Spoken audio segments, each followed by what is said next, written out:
Hi hello ಎಲ್ಲರಿಗೂ ನಮಸ್ಕಾರ. Welcome to world of ಮಾಧ್ಯಮ. ನಾನಿವತ್ತು ಬಿಗ್ ಬಾಸ್ ಸೀಸನ್ 11 ವಿನ್ನರ್ ಮತ್ತೆ ರನ್ನರ್ ಅಪ್ ಅನ್ನ ಹೇಳ್ತೀನಿ. ಇದು ಪಕ್ಕಾ ನ್ಯೂಸ್ ಆಗಿರುತ್ತೆ. ಇದೇ ಯಾರು ನನ್ನ ಚಾನಲ್ನ ಸಬ್ಸ್ಕ್ರೈಬ್ ಮಾಡ್ಕೊಂಡಿಲ್ಲ, ಪ್ಲೀಸ್ ಬೇಗ ಹೋಗಿ ಚಾನಲ್ನ ಸಬ್ಸ್ಕ್ರೈಬ್ ಮಾಡ್ಕೊಳ್ಳಿ. ಪ್ರತಿ ಸಾರಿನೂ ಜನರ ನಿರೀಕ್ಷೆ ಹುಲ್ಟಂ ಪಲ್ಟ ಆಗೇ ಆಗುತ್ತೆ. 80% ಜನರ ನಿರೀಕ್ಷೆ ಹುಲ್ಟಂ ಪಲ್ಟ ಆಗೇ ಆಗುತ್ತೆ. ಯಾಕಂದ್ರೆ ಅದೇ ರೀತಿ ಬಿಗ್ ಬಾಸ್ ಟ್ವಿಸ್ಟ್ ಅನ್ನ ಕೊಡುತ್ತೆ. ಸೊ ಅದೇ ರೀತಿ ಈ ಸರಿನೂ ಸಹ ಆಗಿದೆ.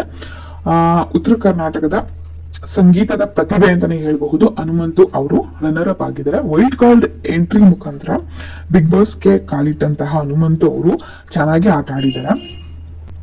ಮುಂಚೆ 50 ಡೇಸ್ ಇದ್ದಂತಹ ಕಂಟೆಸ್ಟೆಂಟ್ ಅನ್ನ ಸೈಡ್ಗಿಟ್ಟು ಇವರು ಮುಂದೆ ಬಂದಿದ್ದಾರೆ. ಅದಂತೂ ತುಂಬಾನೇ ಖುಷಿಯಾದ ವಿಷಯ.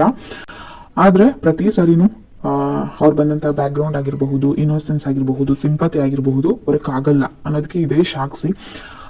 ಇವತ್ತು ಹನುಮಂತ್ ಅವರು ರನ್ನರ್ ಅಪ್ ಆಗಿದ್ದಾರೆ.